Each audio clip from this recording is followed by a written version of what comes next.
get straight. Hey, so I thought I'd pop on today and talk about the aftermath of losing weight. And these are going to be a bunch of things that are super, super positive. But I think that I'm going to start out with a reaction that I got on Facebook with the pictures that started off this vlog. One you might have seen if you saw my very first vlog. It was a picture that was taken at a wedding that I was standing in. It was taken about 4 years ago, I think, and it was when I was at my highest weight, so that would be 300 pounds. The second photo, and actually it's the shirt I'm wearing right now, it's a size medium, and I haven't been in a medium, I don't know when, and I'm sure that the line of shirts that, I'm sure like this top itself, it probably just like runs big, or yeah, it just runs big or small, or however that works, because I don't think that I would be a medium everywhere. But there's an M on my tag, and I'm really proud of that. And so I took to Facebook, but friends and family, you know, just to share. Some people know that I've been losing weight. Some friends and family members haven't seen me for a while, and you know, they might have noticed a little bit of difference in pictures. But when you see those two photos side by side, like there's a stark difference. That's 80 pounds. I'm really proud of that. So the reaction was mostly positive, of course. You know, a lot of people are like, oh, good job, way to go, keep it up, you know, like the usual stuff. But there were a couple comments, and they weren't bad comments whatsoever, and I thought that maybe other people might have had this sort of experience too, when you've lost weight and people notice, and the things that they say to you.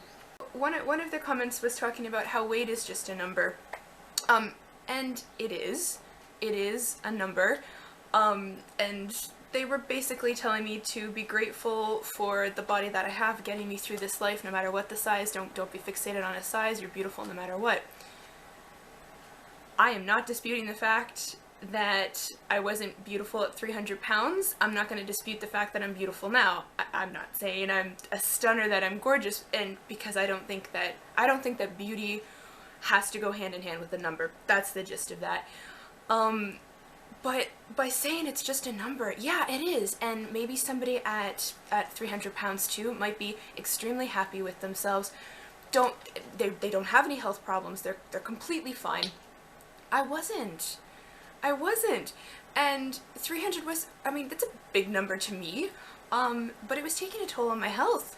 My doctor was telling me to lose weight. I wasn't listening to her. I mean, I wasn't going through life as an unhappy, depressed person. I know some people are. That's another motivator to lose weight for you. But I was still a fairly happy person at 300 pounds. It just got to a point where, for health reasons, I couldn't stay that way. And I mean, and I wasn't happy all the time. I mean, bathing suit shopping, I was never happy then.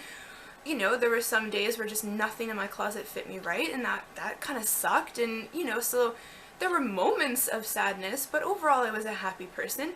Just because I've lost weight now, people say, oh, you must be so happy, and, you know, we're so glad that you're happier now. And it's like, well, I wasn't not happy then, you know. So it's funny. I mean, I'm definitely, you know, I'm healthier now. I think that's what I'm trying to get through to people. It's like, yeah, you know, beauty shouldn't go hand in hand with a size or a number.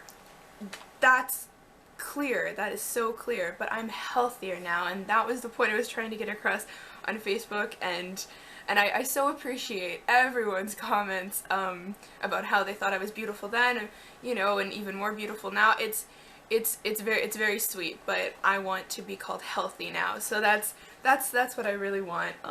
Before I get into all the fantastic things that have come about since losing the weight for me, things that are easier to do now, great accomplishments, you know, everyday things that I think naturally thin people might take for granted. We'll talk about that, but I wanna touch on the most embarrassing moment that has ever happened to me when I was overweight. And that happened at Cedar Point.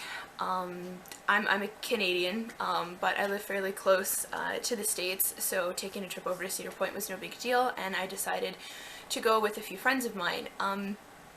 This wasn't even at the height of the 300 pounds. This is probably a bit before that. And we were in line for one of the really popular ones, the Mantis or something, like one of the big rides, and lines full of people, and the girls that I were with weren't, I mean, they weren't as heavy as I was, but we were all full-figured ladies.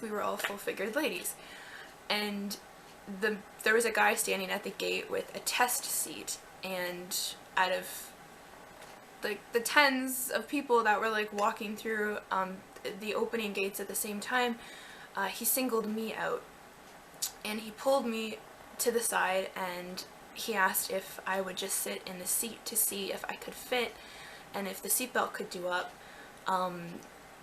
because there'd be no point in me standing in like an hour-long line for a ride that I couldn't go on. And I mean, not only was that moment so horrible, you know, your face flushes, your eyes might well up with tears with the thought that, oh my gosh, what if I don't fit, and look at all these people staring at me. My friends were probably just as mortified that, you know, I feel like it could have been any one of us, but it was me. And I didn't fit. He tried to help me for a second to do up the seatbelt, and it wouldn't go. And I'm sure that his job is not an easy job. That's a really shitty job, actually. If any job you could have at an amusement park, making people cry, probably really sucked for him too. But obviously I couldn't ride the ride, and my friends were really supportive, and they didn't bother going on it without me, and very sweet girls. That was tough, you know, like we walked away, and I might cry now. We walked away, and, you know, I burst into tears, like I was just so upset, and that was maybe about like halfway through our day. And so I didn't really feel like going on any other rides after that. I was pretty nervous. I think I might have went on a couple, but I was so scared to have that happen again. So even a moment like that, it was still a few years after that when I began to lose weight. So it's everyone's reason for losing weight, be it vanity, be it, you know, you want to see a smaller number, be it health reasons. Whatever it is that is your motivator to lose weight, don't let anybody make you feel bad about that. You do it for you. If you're happy at 300 pounds, that's awesome. Do you. Just enjoy it. You know, enjoy life. If right at that moment it's making you happy, awesome, go with it. It wasn't for me, and I'm not going to let anyone make me feel bad about my accomplishment. So, with that said, we're gonna move on to how great I'm feeling now. And again, still halfway through my journey, so I know there's only more great stuff to come. I thought I would share a list of things that I am now able to do and experiences I am now able to have that I wasn't able to have at 300 pounds. This might not be the same for everybody, this is a personal thing, but I thought that it might strike a chord with other people who are in my position too, who have recently lost weight. First thing that has improved in my life is that I am now able to get out of the shower and wrap a towel all the way around myself, tuck it in, and have no skin showing. I'm fully wrapped in the towel, and I'm warming up after my shower. That never used to happen before. Even a regular sized towel now fits around me. I can walk around and have no skin showing. This also goes for house coats. Same thing. Wrap a house coat around you, you know, you can answer the door like that. You know, nobody can see part of your hip or your crotch or a side boob. None of this is showing. You're completely wrapped in. That's something that I can do now that I couldn't do before.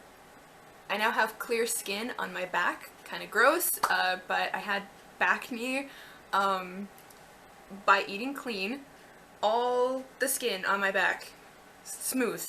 It's beautiful. I wish that we weren't going into fall and winter so that I could keep wearing some tank tops. People could see it. I'd put my hair up and I wouldn't be ashamed. So that's changed. I've been told that my eyes seem brighter. I don't really notice it. I'm a contact wearer, so at the end of the day, I feel like they kind of look a little red and dry anyways. And that my complexion, that has been commented to me, but my complexion is definitely something that I've noticed. Just with applying makeup in general, it tends to go on a little bit smoother, so that's definitely a bonus for me. Okay, so my breasts no longer enter a room 3 seconds before the rest of me. For some people, that might be something to brag about. I am still chesty. I will probably always be chesty. But people actually look at my face now when they talk to me. I don't think that it was ever a rude thing that they were doing. They just couldn't help it. They're like right there in your face. But that's lessened now, and I'm really happy about that. So get your butt out of my face. I no longer have the fear of scanning a room for the seats that I will fit in before I can sit down. Going to house parties, going anywhere, and if the camera's rocking, it's because my cat is head-butting the stand that it's on, so I'm really sorry about that. But yeah, so it's going into a room full of people, seeing all the different chairs that you have to sit on, the ones with handles, worrying about if my hips are going to fit in that, and sometimes I look around and I don't think that there's anywhere that I can sit down, so I sit on the floor, and people are like, oh, that's okay, I'll go get a chair from another room, and I'm like, no, it's okay, I'm a floor sitter. I would say that all the time, I'm a floor sitter, and I am sitting on the floor right now. That's just lighting. But I'm not a floor sitter.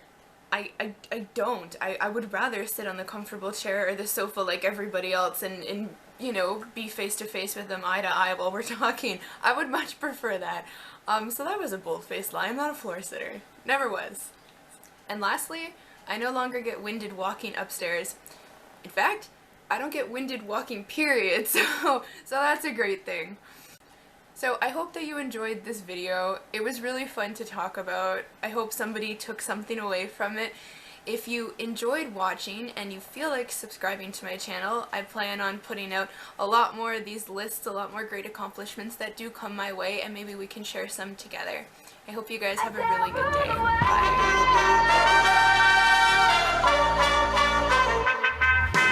Don't cloud my vision. I'm telling you not today, 'cause I'm